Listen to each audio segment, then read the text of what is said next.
Narito ang mga nakasulat na hindi nakita ng mahabang panahon. 1,000 taon na ang nakararaan sa banal na kasulatan. Ang mga isinulat ni Isaias dito ay patungkol sa huling panahon, sa panahon nating ngayon. Keep silence before me, O coastlands, and let the people renew their strength. Let them come near, then let them speak. Let us come near together for judgment. Ang pananahimik ng bansang Pulo-Pulo ay nagpapahiwatig ng misteryo na may kaugnayan sa hiwaga ng Diyos. Sa huling panahon kung saan ay itinago ng Diyos ang kanyang hiwaga sa panahon, bago ang bagong mundo dumating. Ang coastlands ay isang bansa sa silangan na malapit sa puso ng Diyos sapagkat ito ay mayroong mahigit 85% na mga sumasampalataya kay Hesukristo. Walang ibang tinutukoy dito kundi ang tanging bansang Kristiyano, ang bansang Pilipinas lamang, at wala nang iba pa. Let us come near together for judgment. Na ang ibig ipahiwatig nito ay nasa panahong ito na malapit sa paghuhukom na siyang huling panahon. At bakit naanyayahan ng Diyos na lumapit ang mga Pilipino sa Diyos kung ang mga ito ay hindi naniniwala kay Jesus? Who raised up one from the east? Who in righteousness called him to his feet? Na ang ibig ipahiwatig nito ay may isang maghahari na magmumula sa silanganan. At ito ay sa huling panahon na ang maghahari ay tinawag sa kanyang paanan. Na ang paanan ay kod ng hulihan kung ang ulo ay unahan. Who gave the nations before him and made him rule over kings? At dito ay lalo natin nakita ang maghahari sa huling panahon at sino itong maghahari. Nakasulat sa aklat ng Apokalipsis na ito ay ang codename Lamb o ang bata na tinataglay ang banal na spiritu ng Diyos. Then I saw a lamb, looking as if it had been slain, standing at the center of the throne, encircled by the 4 living creatures and the elders. The lamb had 7 horns and 7 eyes, which are the 7 spirits of God, sent out into all the earth. Hindi ito si Jesus gaya ng sinasabi sa internet. Ito yung bata na maghahari na nasa pangangalaga ng isang babae na binabanggit din sa Apokalipsis, the woman and the child. Sapagkat kung siya ay si Jesus, ay hindi magko-connect sa ibang verses na dapat ay link sa isa't isa.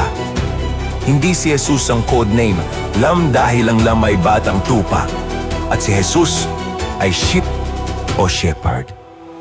Ang lamb ay parang pinaslang at nangyari naman na ang bata ay pinaslang nga sa sinapupunan at hindi ito naisilang sa lupa kailanman at nakasaad sa isinulat ni Isaias na sinasabing, Listen to me, O coastlands, and give attention, you peoples from afar. The Lord called me from the womb, from the body of my mother.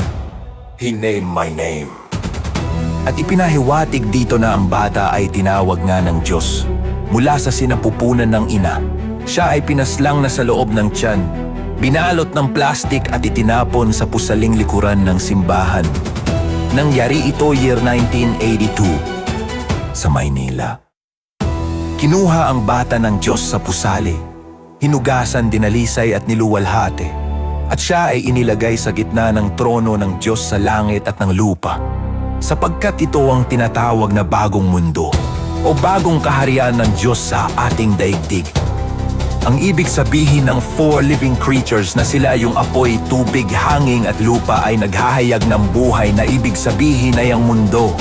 Yung elders dito ay ang 12 tribes of Israel at 12 apostles of Christ na sila ang 24 elders na nasusulat Apokalipsis na nakabantay sa 4 na panig ng bagong mundo. Yung 7 sungay ay code ng taga-pagtanggol. Ang 7 mata ay code ng taga-bantay na sila. Yung 7 arkanghel ng Diyos, sila rin kung tawagin ay 7 spirits of God na sina Arkanghel, Michael, Gabriel, Raphael, Judiel, Cieltiel, Uriel at Barachiel. Ang 2 bansang magkapatid kong ituring na ang bunso ay hindi nakikita sapagkat siya ay nakasalarawan lamang at hindi binabanggit sa kanyang pangalan. Ang Israel at Pilipinas na kung saan ay nakatalinhaga sa pangyayari noon kay Esau at Jacob si Esau na panganay ay siyang hindi nabasbasan ng amang si Isaac, kundi ang bunso na si Jacob ang kinalugdan mula sa ama. Taliwas sa tradisyon ng mga Hudyo ito. Subalit ang ama sa langit ang siyang gumawa ng paraan upang mangyari ito sa lihim. Ito ay naulit sa panahon ng magkapatid na sina Efraim at Manase, na ang nabasbasan ay ang mas bata at hindi si Manase na siyang matanda.